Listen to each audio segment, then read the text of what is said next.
noite. Hoje é sexta-feira, dia 22 de novembro de 2024 e está no ar a primeira edição do Raízes Fortes.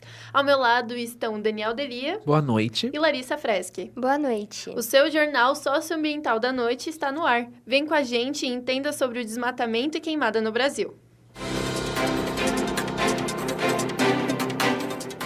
Fiscalização e medidas restritivas ajudam a reduzir o desmatamento da Mata Atlântica em 55%. Primeira quinzena de novembro no Acre registra aumento de 94% nas queimadas em relação ao mesmo período do ano passado. Queimadas em 2024 consomem área 10 vezes mais do que no ano anterior na Amazônia. Satélites e inteligência artificial detectam focos de incêndio com mais precisão e rapidez. 8h51. Dados divulgados pelo Sistema de Alertas de Desmatamento Mata Atlântica mostram que os casos no bioma tiveram uma redução de 55% no primeiro semestre de 2024, em relação ao mesmo período do ano anterior. Nos 6 primeiros meses deste ano, foram desmatados 21.400 hectares, contra 47.896 em 2023. Na região dos encraves, área em que a Mata Atlântica se encontra com outros biomas como o Cerrado, Pantanal e a Caatinga, os casos de desmatamento diminuíram 58% em comparação ao ano passado. Especialistas analisam que boa parte da queda dos casos de desmatamento neste ano no bioma se deu por causa do aumento da fiscalização, restrições aplicadas em áreas desmatadas para uso comercial e corte de créditos para desmatadores ilegais. Por mais que os números tenham caído este ano, a situação do desmatamento no bioma é preocupante, já que em um período de 6 meses a Mata Atlântica perde o equivalente a 20 campos de futebol. No estado do Acre, o aumento do número de queimadas nos primeiros 15 dias deste ano superaram em 94% os números registrados no mês de novembro do ano passado. Segundo o monitoramento realizado pelo Instituto Nacional de Pesquisas Espaciais, no mês de novembro de 2023, os focos de queimadas foram de apenas 166, enquanto na primeira quinzena de novembro deste ano já foram registrados 150 casos. Por mais que esses dados comparados sejam preocupantes, o G1 trouxe em matéria dados que comparam os casos de queimadas entre outubro e novembro do ano passado e deste ano. Isso porque, historicamente, o mês de novembro é considerado o período em que os focos de queimadas caem gradativamente em relação a outubro. Em 2023, foram registrados 1.675 para os 160 focos. Já neste ano, houve uma queda de 91% ao comparar os 1.876 casos de queimadas no mês passado, com os 150 focos em novembro. A fumaça das queimadas está tornando o ar insalubre em 8 estados e no Distrito Federal, alerta o IQAIR. Especialistas indicam que a poluição pode agravar doenças respiratórias como asma e DPOC. O repórter Andrews Oliveira traz mais detalhes sobre os impactos para a saúde pública. Desde o final de agosto de 2024, o Brasil tem enfrentado uma séria crise ambiental, com incêndios e seca prolongada. Analisando os dados do Instituto Nacional de Pesquisas Espaciais, INPE, a situação é alarmante, especialmente em Mato Grosso, que já registrou mais de 2.000 focos de incêndio. Do começo do ano até setembro, mais de 6,7 milhões de hectares na Amazônia foram consumidos pelo fogo, o que equivale a 1,6% do bioma. No Pantanal, a situação é ainda pior, com 1,6 milhões de hectares queimados, equivalente a 11,05% da mata que restou. A professora de Geografia, Karen Silva, nos explica um dos motivos do alto número de incêndios esse ano. Os biomas que estão sob determinados tipos climáticos, eles passam pelo período de seca.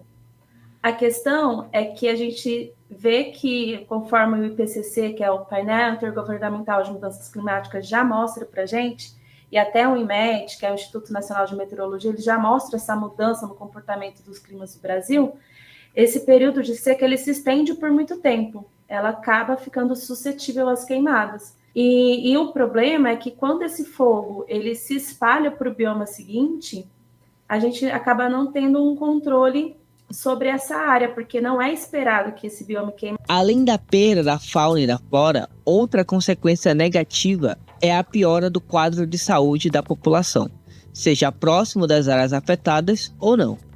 Moradores têm reclamado dessa situação alarmante. Moro em Guatapará, que é uma cidade que pertence a Ribeirão Preto. A qualidade do tempo ficou péssima. Nós sentíamos muita ardência no nariz, muita ardência nos olhos. O céu estava completamente tomado pela fumaça. Foram dias bem assustadores para nós moradores. Eu sou de Ribeirão Preto e ficou muito difícil para respirar, ficou muito difícil para fazer qualquer coisa, porque a situação estava horrível. E depois de um tempo a gente achou que tinha passado, mas começou a chover preto, começou a cair água preta do céu e foi uma sensação horrível. A gente só espera que as coisas voltem como eram anteriormente e que isso acabe logo. A fumaça das queimadas está tornando o ar insalubre em 8 estados brasileiros e no Distrito Federal, segundo os dados do Índice de Qualidade da Análise de Impacto Regulatório. Dr. Rodrigo Nisch, diretor médico da Universo FX, alerta que a fumaça pode agravar doenças respiratórias, como asma ou doenças pulmonares obstrutivas crônicas, principalmente nos grupos de pessoas mais vulneráveis. Quando a gente inspira o monóxido de carbono, que é o CO, esse oxigênio ele também vai se ligar à hemoglobina. Só que ele é uma partícula maior. Então, assim, num conceito mais grosseiro de falar, né, o monóxido de carbono ele vai meio que entupir, ele impedir, na verdade, que o oxigênio ele venha a se ligar. Então, o que acontece? E ele tem uma afinidade aí de 200 a 250 vezes maior do que o próprio oxigênio. Então, ele vai impedir que a massa e a hemoglobina elas se liguem ao oxigênio. Quanto mais você respirar o monóxido de carbono, ele vai acabar impedindo de chegar e respirar, e aí isso acaba sufocando. E a situação é ainda mais grave. A fumaça dessas queimadas pode trazer outros tipos de doenças e riscos à saúde. A gente pode ter problemas cardiovasculares, né? Então ele vai ter pode gerar um entupimento de vasos sanguíneos, ele pode gerar um processo inflamatório, né, arterial, né? Então a gente pode agravar ou gerar doenças cardiovasculares, né? E aí gerar, né, e levar até um ataque cardíaco, um derrame, um AVC, né? Pensando no que podemos fazer para nos proteger e diminuir os impactos gerados na saúde das pessoas afetadas, o Dr. Rodrigo deixa algumas recomendações. Primeiro, permanecer em ambientes mais internos, fechar portas e janelas, né, evitar de respirar esse ar, selar os ambientes, uma fita adesiva ou com pano úmido, né, nas frestas, utilizar máscaras, né, daquele tipo N95 ou equivalente que é a PFF2, não deixar de hidratar muito, beber bastante água e em caso de sintoma procurar atendimento médico. Por último, não menos importante, né, o pessoal que vive perto, né, de focos de incêndio, é importante ter um plano de emergência. Segundo a apuração do jornal Metrópolis e dados retirados do monitor de fogo e apresentados na COP29 em Azerbaijão, revelaram que apenas entre janeiro e outubro deste ano, as queimadas registradas consumiram uma área 10 vezes maior do que o bioma amazônico, isso em comparação ao ano passado.